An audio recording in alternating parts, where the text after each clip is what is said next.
I get asked all the time from many of you guys that are watching or listening right now, what is Ted Cruz like behind the scenes? So we thought we'd have a little fun. I'm going to ask him some questions, and you're even going to find out what his favorite movies are. It's Verdict with Senator Ted Cruz, and it starts right now.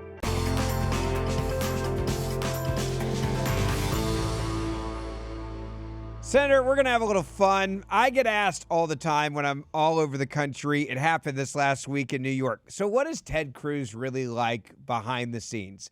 And I say, if people got to see the side of you that I know, you're actually really fun to be around. You're also a huge movie buff as well.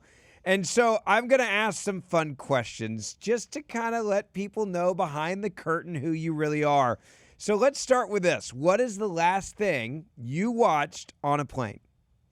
What is the last thing I watched on a plane was Outer Banks. Okay. Which is a series. It's a teeny bopper series. And it's phenomenal. I am in the middle of season 3, and there's a reason I'm watching a teeny bopper series, which is my youngest daughter, Catherine, loves Outer Banks. She's at camp right now. Yep. And when I dropped her off at camp, she said, "Dad, I want you to watch Outer Banks.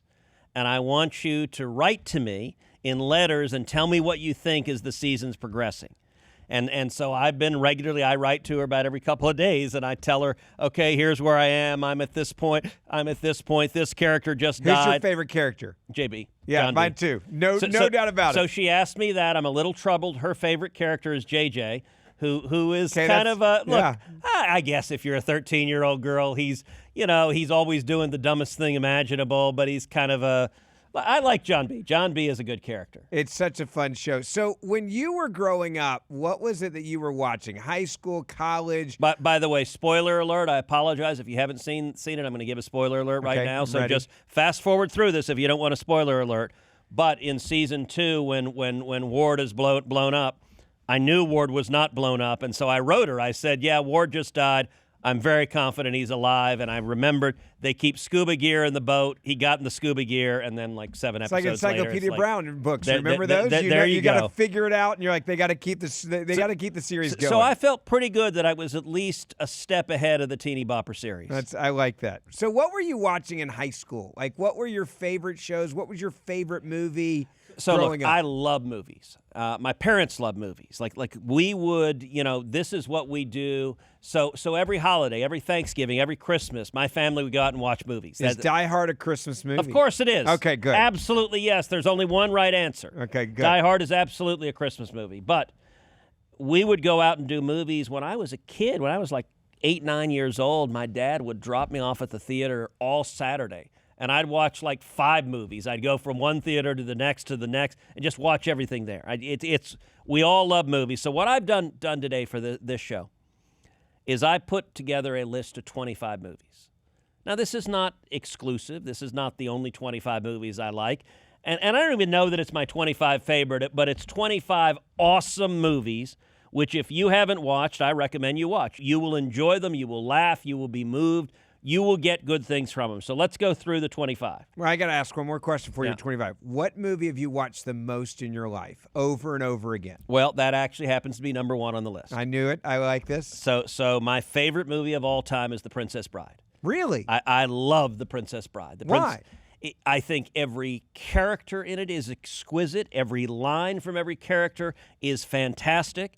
I'll tell you, in college, we used to play a game called Drinking Princess Bride. And so the way you play Drinking Princess Bride is you sit down with a bunch of college kids, you put the movie on, and you try to say each line immediately before it's said. If you get it right, you point at somebody, they have to drink. If you screw it up even slightly, you drink. And if 2 or more people say the same line at the same time, everybody drinks. So when you get to the As You Wishes... So this is why you were so sober in college. Now I understand. Look, when you get to the As You Wishes, yeah, everyone can get them, so they're all socials. And it is a fun game. My problem is I know just about every line from the movie, but I'll screw them up slightly, so I end up kind of getting myself because I try an awful lot of them. But it is an exquisite movie. I've probably watched The Princess Bride, I don't know, a couple hundred times. No way. Yeah, it is fantastic. So that's number 1 on your list. Far and away.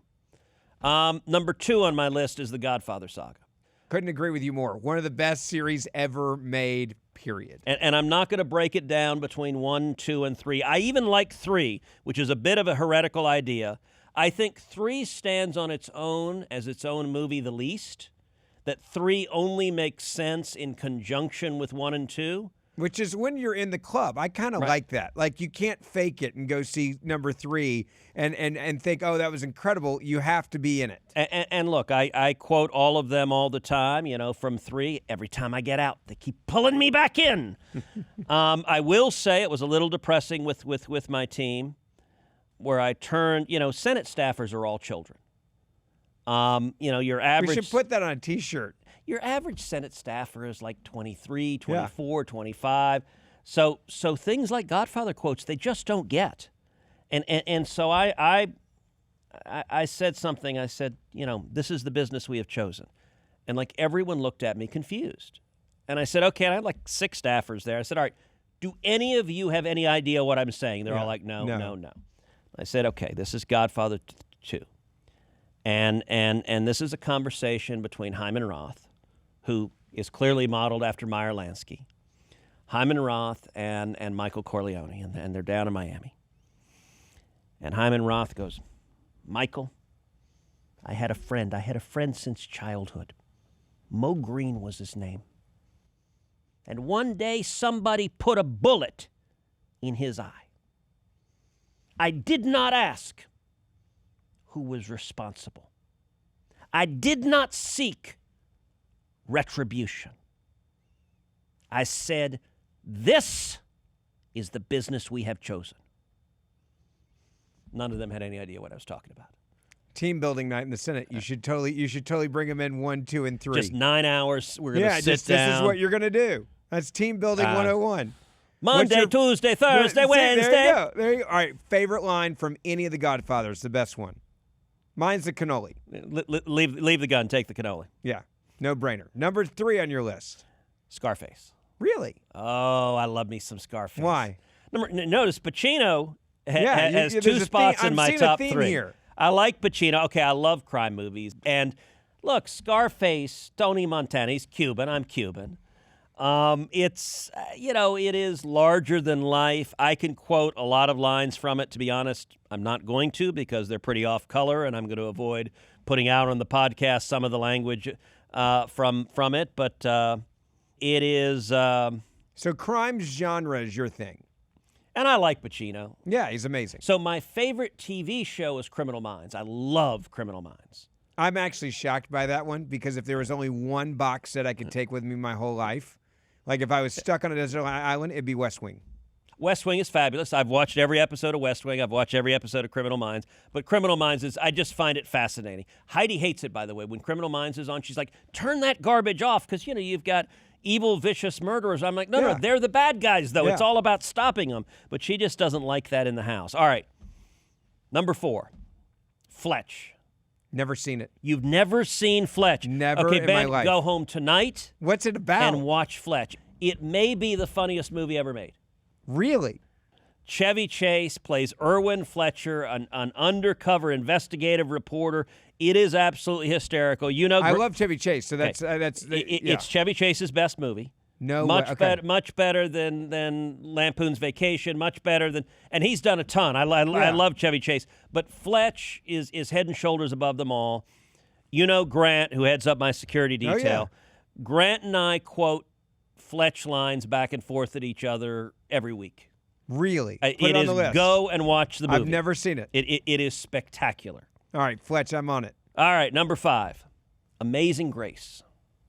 Also never seen it. A lot of people have not seen it, but it is it is the true story of William Wilberforce. Now, William Wilberforce was a member of Parliament in the United Kingdom who led the effort to abolish the slave trade. Very cool. Is it a true story? It's a true story. Okay.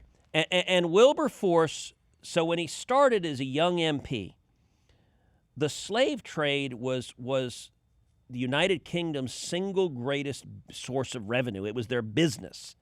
And he begins as this young MP arguing, we must end the slave trade. It is wrong. It is immoral. And everyone laughs at him. And it would be like if you were in Texas standing up saying we should ban oil and gas. Yeah. I mean, it was that absurd of an idea back then. And he spends 50 years battling for it, and the movie ends with him successfully championing and passing the legislation abolishing the slave trade and shutting down their most lucrative business because it was evil. And by the way, the title, Amazing Grace, do you know where it comes from? What? So the person who wrote the hymn, Amazing Grace, was a friar who had been the former captain of a slave ship. Really? He was the captain of a slave ship. And think of the words of the song Amazing Grace. Amazing grace, how sweet the sound that saved a wretch like me. I once was lost, but now am found, was blind, but now I see. And imagine the person writing that. In that context. Was the captain of a slave ship. Presumably he had murdered people, he had beaten people, he had whipped people. I mean, you think of the evil entailed in being the captain of a slave ship, and then the amazing grace that God offered redemption even in the face of the horrific evil. It puts a whole different character. The book is by Eric Metaxas, who's a fantastic author, Christian author, does great biographies. I highly recommend Amazing Grace. Number 6, Unforgiven. Never seen it. Oh, Unforgiven is This is why it makes me laugh when we get to do shows like this, because I mean, I will go watch these now. Okay, so Unforgiven, best Western ever made. Won the Academy Award for Best Picture. Clint Eastwood is in it. I could do an age joke here. Was it in black and white? No. Okay, It was just actually late Eastwood. You were actually out of diapers when it came out. Okay, gotcha. Morgan Freeman is in it. Gene Hackman is in it. Gene Hackman is spectacular. What's interesting about Unforgiven that is so powerful is it turns all of the stereotypes of the Western on its head. So, for example, Clint Eastwood plays this outlaw who had turned over a good leaf and was good and then was going back, gets hired. What happens is a woman who is a prostitute is badly cut up by a drunk cowboy, and they put out a reward to kill the cowboy who cut her up. And Clint Eastwood, as this retired outlaw, needs the money and so is coming to collect the reward. And Morgan Freeman, his partner, comes with him. But there's a point where Clint Eastwood, there's a young kid who wants to be a gunslinger, and he's like practicing on shooting fast, and like Clint Eastwood says, well,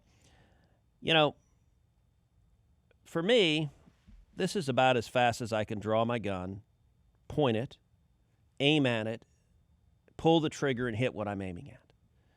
And he said in most firefights, people are scared out of their mind and they're just terrified, and whoever can kind of calmly engage is who wins. And there's scenes where like everyone's like, oh crap, and they shoot their foot and they drop their gun and they're like freaking out, and he would just get drunk and just sort of systematically bang. And it really did invert many of the conventional wisdom of being a fast draw and everything else. And Gene Hackman's character is hysterical. He's the sheriff who initially you think might be the hero, but he very quickly becomes an anti-hero. So, excellent movie. All right, number 8, Team America. I've actually seen it. Hilarious. Okay, and I'm going a little edgy, so yes. Team America, World Police. It's a puppet movie. I remember when it came out and everybody was in shock, but I was dying laughing. So Heidi doesn't like movies very much. I took Heidi to see it. She almost fell to the floor laughing. So y'all clicked on that one. It is screamingly funny. Now, it makes fun of both sides. Yeah. It makes fun of Republicans, Democrats. Everybody. It's the guys who do South Park who did it. It is puppets. They are truly equal opportunity offenders. It is. Now, I'm going to give a warning. Every third word is a profanity. If you are offended by profanity, skip this suggestion. I will say when we were fairly newlyweds, we went on vacation with Heidi's parents down at Lake Powell, which is fabulous, and we brought it with us. And we sort of, like Heidi and I remember, this is really, really funny, and I think we didn't quite remember that every third word is a profanity. And I'm sitting there with Heidi's parents as we're listening to blinkety blink, blink, blink, blink, blink. We didn't finish the movie. Yeah. Like 10 minutes into it, we just Heidi, turned it off. I can't believe you brought this in front of your parents, right? It was, but it's still funny as all get out. All right. Next movie, Patton. Yep, amazing. Amazing movie. I've watched Patton probably 5-6 times in my life. All right. Do you know what I did before every Supreme Court argument I ever did? Well, I can figure it out now. You watched Patton. Not the whole thing. Just which scene? The opening speech. Okay, yeah. Just the opening speech. George C. Scott in front of the gigantic flag standing up and saying, "Men, the objective is not to give your life for your country. The objective is to make that other poor son of a bitch give his life for his country." I mean, I can dig that. It is sound advice. If you can watch that speech and not be inspired, you're dead. Yeah.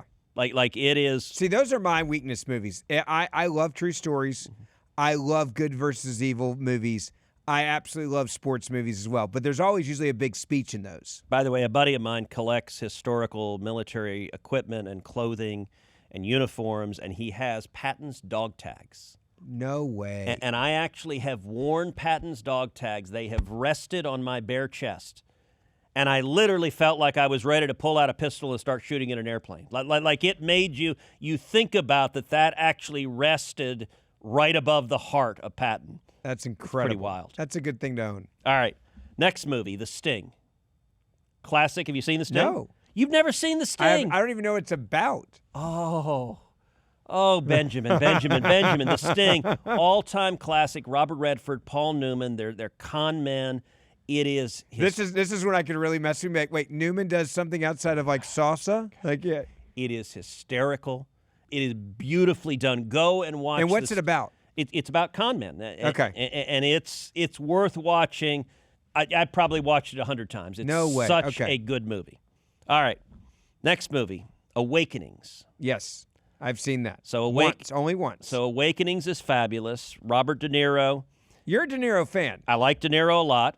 Not a fan of his politics, but a big fan of his acting. He's a great actor.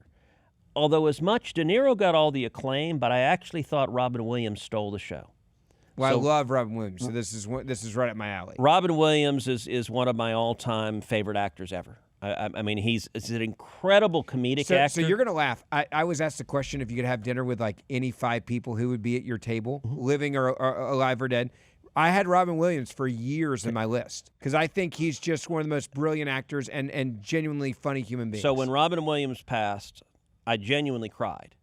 And I wrote a long statement about Robin Williams on Facebook that I put up. And I hammered it out on my iPad. Because he is so funny. His stand-up, if you've ever watched his stand-up routine on golf. Yeah, I've watched it 100 times. The one on golf is, again, profane, language warning, but as funny as anything that has ever been said, like screamingly funny. Awakenings, the portrayal he gives. I actually like Robin Williams even better in dramatic performances than comedy, and he's one of the funniest human beings ever alive. So, Awakenings. Put it on the list. Yes, fabulous. All right. The next 2 I view together. Braveheart and Gladiator. Both amazing, no-brainers. Incredible.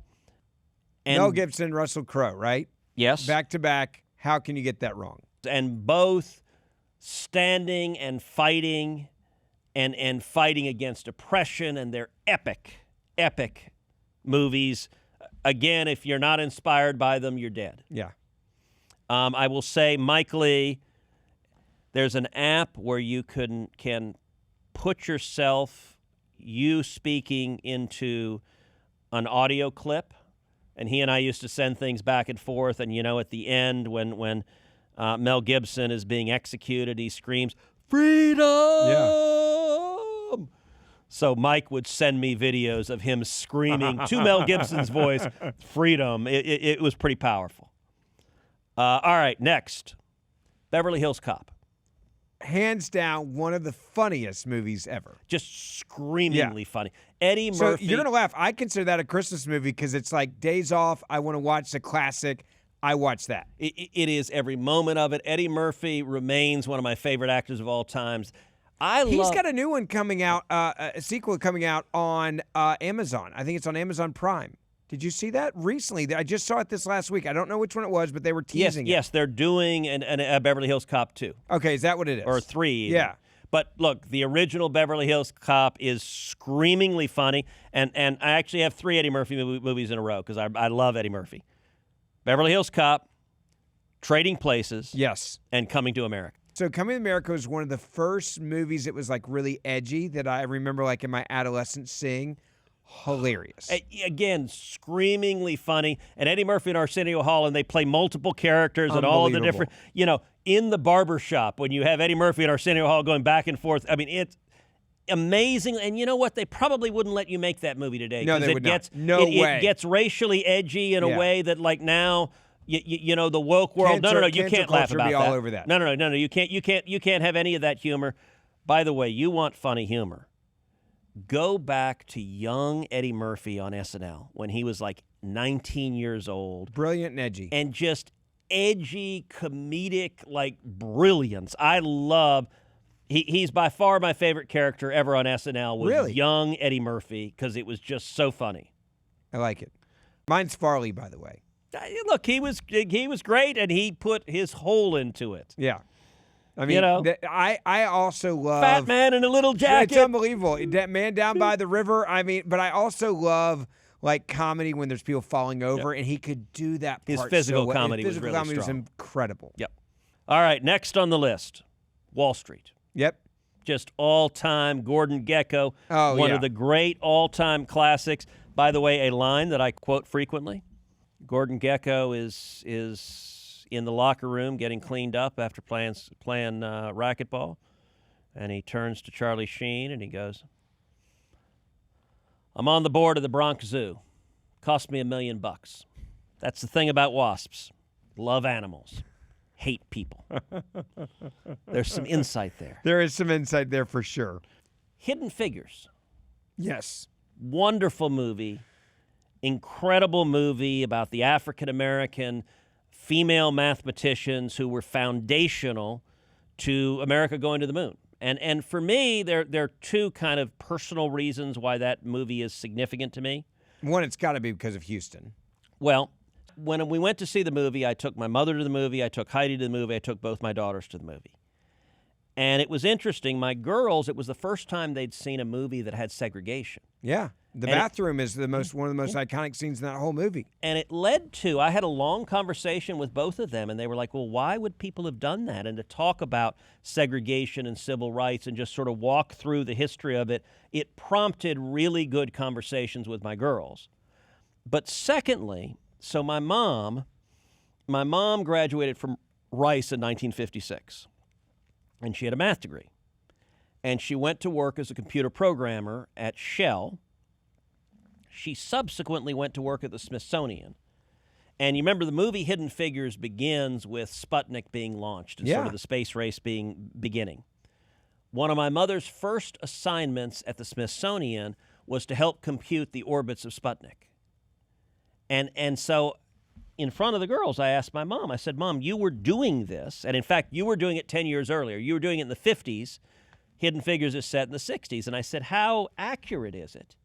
And my mother thought it was very accurate, that it did a really good job of conveying what it was like to be a woman in space and science and a technical environment.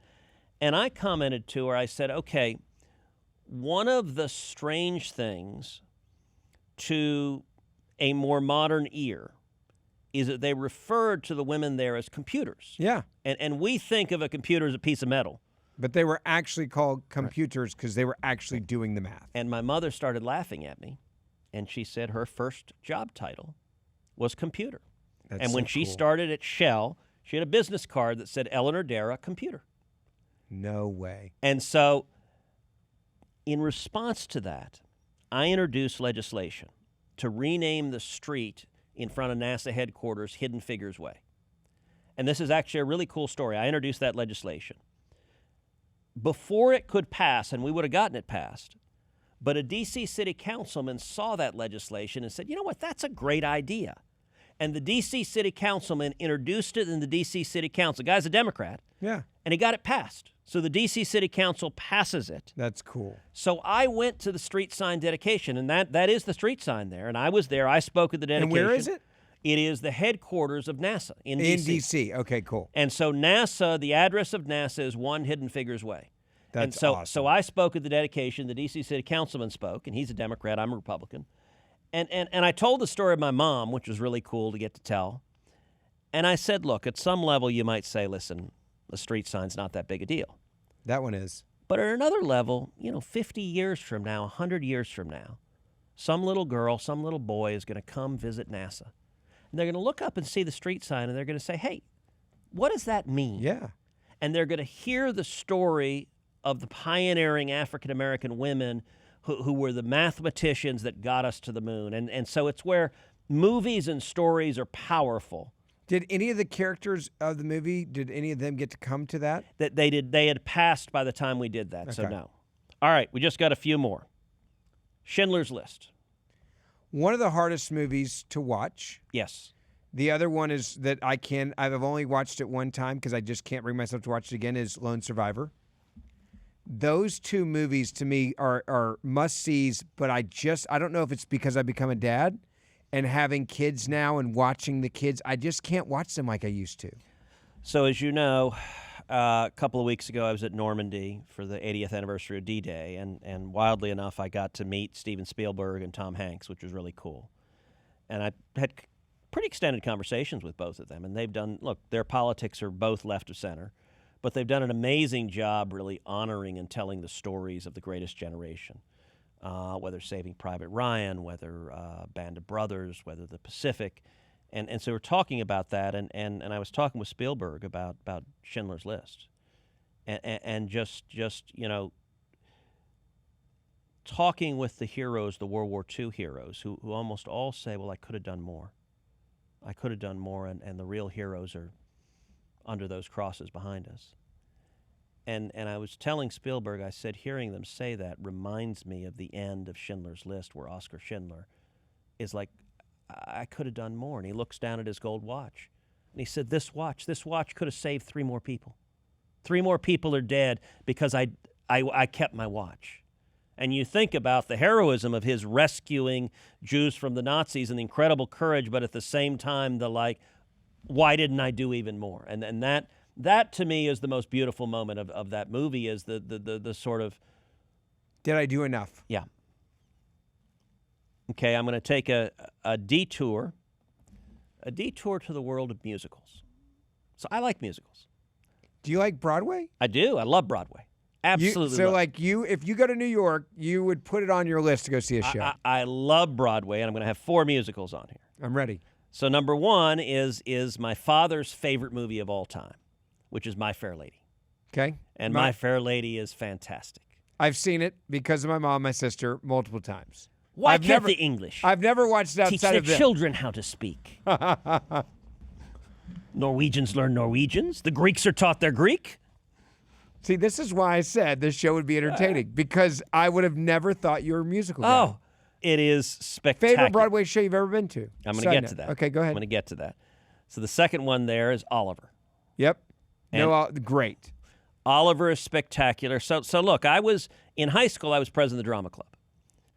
I have way too many one-liners, but I'll leave that for another show. Keep going. You were captain of the tennis team. I was president of the drama club. Okay, I get that. There's a reason why you would have stuck me in the locker if we had known each other. That would have gotten you a smackdown for sure. Yeah, but so look, all politicians are frustrated actors. It's just part of it is. Did you act in high school? Oh yes, a lot. What were you in? So I did. Do we have 8 tracks of this, or what was it? Beta Cam. They may be somewhere. Okay. So let's see. I've done Sound of Music twice. What'd you play? So I played the first time. I played Rolf. Yeah. And I warbled out "You Are 16, Going on 17." No way. And then the second time I played Max. Yep. I did Oliver, and Oliver's a fabulous show. It's a classic, yeah. So Oliver was my senior year, and the head of the music department told me, hey, we're doing Oliver next year. And he said, I'd love to have you play Fagin, if you can sing it. And my curse, look, I'm a terrible singer. I cannot carry a tune to save my in a bucket. Yeah. Like I wish I could. Yes. I have You were not given envy. that, neither was I. And so I actually went, and for like 6 months, I took voice lessons to try to be able to sing. Fagin is such a fabulous Did you get any role. better in the 6 months? A little bit. Yeah. And so what happened, and the nice thing about Fagin is Fagin's songs are more spoken than sang. So, for example, the song Reviewing the Situation. A man's got a heart, hasn't he? Joking apart, hasn't he? And though I'd be the first to admit that I wasn't a saint, I'm finding it hard to be really as bad. So when I see your dad next time, I'm going to say those 6 months was worth it now, right? I'm reviewing the situation. Can a fellow be a villain all his life? All the trials. I'm not and worried about you after you retire. I know what you're going to do. Better settle down and get myself a wife. And you remember wife it. will cook and sew for you and come for you and go for you and go for you and nag at you. The finger she will wag at you. How many tickets do they sell for this is what I really want to know. So I prepared. That song was one. Now, it's mostly spoken. It's not really.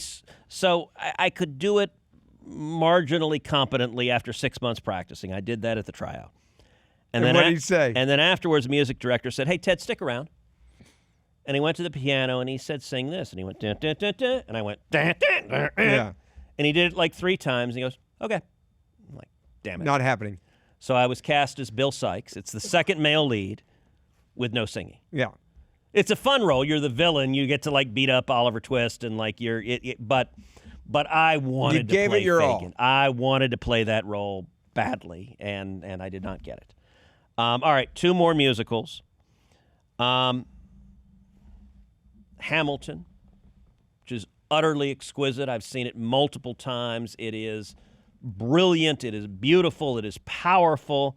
My girls know the songs. There are few things that make me happier than when my daughters are singing songs from Hamilton. I mean, there was a period where they were obsessed with it. You and I were talking about this the other day. My dad, I took him to New York for the first time ever for his 70th birthday. And you said, "Did you go see a show?"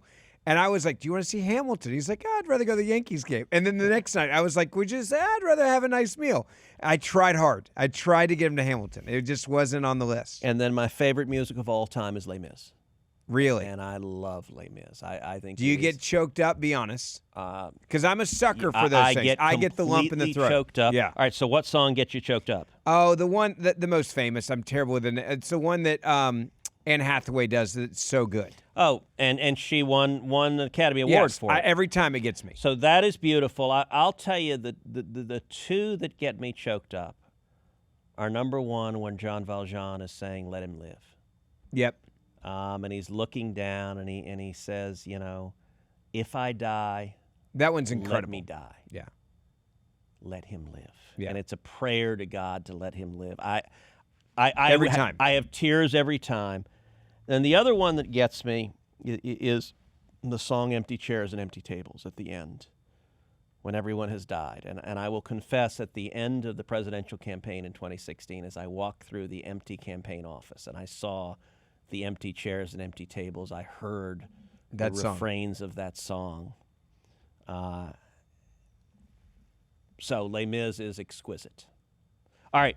By the way, so 1993, I was just finished my first year of law school, and I had a job in New York. I was working in a law firm in New York for the summer. And I decided to fly my mom to New York for the weekend. And so it's 1993, so I actually FedExed a plane ticket, and this is back when a plane ticket was a piece of cardboard. Yeah. I FedExed a plane ticket to her with nothing else. It was literally, she opened the FedEx package and just a plane ticket to New York fell out. And she called me and she's like, "Ted, I assume this is you." I said, "Yeah." I had no note, no nothing, just a plane ticket and a FedEx thing. Get on the plane. I'll see you soon, Mom. So I flew her to New York, and we went out to dinner at Boulay, which at the time was the nicest restaurant in New York, was fabulous. And then I took her one night to see Camelot, which was really fun. Yep. And then the next night to see Les Mis. And did she love it? She loved it. That's one of those ironed memories for the rest of life. Yeah, no, that was just very cool to go do that. All right. So we have a total of 3 more. I'm going to say The Magnificent Seven. Incredible. Watched it 10 times. The original one. Yes, though. Okay. with my dad. All right. That's like in my dad's, like, I grew up on John Wayne and war movies. Yeah, like Magnificent Seven. Yeah, and that was like, I remember watching Other it with than him. Unforgiven, Magnificent Seven is the greatest Western that's actually originally a Western. Unforgiven was sort of a modern remake format, but Yeah. Magnificent Seven, exquisite with, Yul Brynner and Charles Bronson and That was the James Coburn. Oh, when Mom was out of town, that was one of the movies we watched. Oh, it was so good. It's a fabulous movie. And then I'm going to end with two. Quentin Tarantino. Is it the Inglourious Bastards? Is that where we're going with this? So I'm going to start with Pulp Fiction, Okay. which is fantastic, and then the last one is Inglourious Bastards. Yep. And I feel bad that I left Reservoir Dogs off because Reservoir Dogs is exquisite too. But the other ones are above, yeah. If you made me pick two, I go with Pulp Fiction and Inglourious Bastards is a spectacular movie. So that's 25 movies, which if you've got some downtime, download them, watch them. You will enjoy them. You will laugh. You will be moved. You will be... And send your critiques on Twitter. We'll Yes. take them. And let me ask you one other question. If you could only take one movie and one TV series to a desert island with you, what would you pick? Only one movie and only one TV series. That's all you got to watch. The Princess Bride and Criminal Minds. There you go. That's it. Yeah. I like it. See, now we know a little bit more about you. Don't forget, we do the show Monday, Wednesday, Friday. Every once in a while, we get to do something fun like this. So make sure you hit that subscribe or auto-download button. And the Senator and I will see you back here in a couple of days.